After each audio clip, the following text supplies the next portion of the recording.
तो ये संसारिक, चाहे पुत्र हो चाहे जो भी हो, उनका निर्णय तो संसारिक ही होगा कि सामने वाला बोल के चला कैसे गया, जाने दो।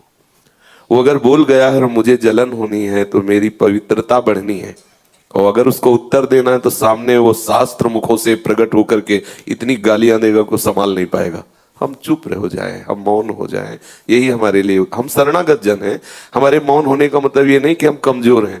हमारे मौन होने का मतलब कि मेरा मालिक क्या उत्तर देता मैं देखता हूं, मैं देखने वाला होऊंगा, उत्तर मेरा मालिक देगा, फिर बात समझ जाएगी। वो एक संत कहा करते थे कि दुखिया को न सताइए, दुखिया देगा रोए, और जब दुखिया के मुखिया सुने तब तेरी गति का होए। रामचरितमानस में लिखा है कि जो अपराध भक्त कर करई, राम रोष पावक सोजरे। महातपस्वी दुर्वासा के होश उड़ गए। अम्बरीश जी ने एक भी शब्द नहीं कहा, लेकिन परास्त कौन हुआ?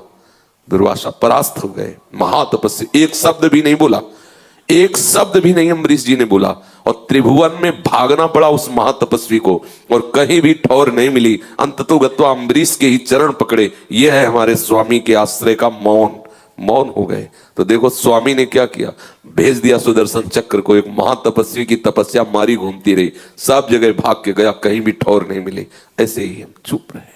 हम चुप है तो हमारा मालिक बहुत सामर्थ्यवान, वो हिसाब कर देगा। अगर हिसाब नहीं हो रहा तो मेरा हिसाब हुआ है, पक्का समझ लो।